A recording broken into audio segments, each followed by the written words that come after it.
CTV's Rahim Ladhani is at Toronto's Pearson Airport with an update on the situation. Hi, Rahim.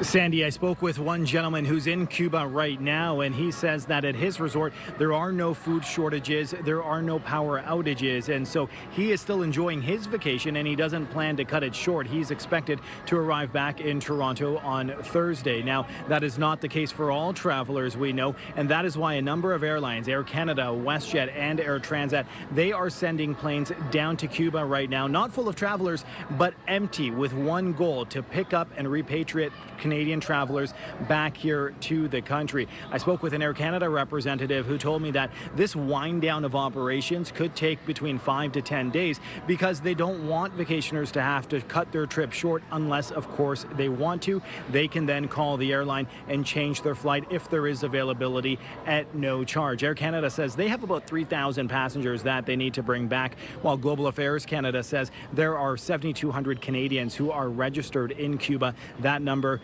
of people in Cuba is very much likely higher because not everyone registers when they go down for vacation.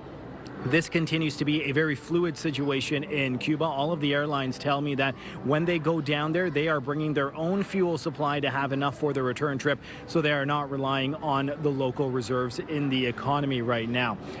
We know that from all the airlines, they say that this is not going to be a 1 to 2 week stoppage of travel down to Cuba. They're going to be stopping it from the end of April to early May. And so it's basically the entire winter travel season down to Cuba, which will be halted because of what's unfolding there right now. Anyone who has trips, they will be refunded. But we also spoke with a travel agent who says this is a prime example of where trip cancellation insurance can come in handy, because while your flight may be reimbursed, if you had booked for a tour, that could be out of pocket. Sandy. All right. Thank you, Rahim.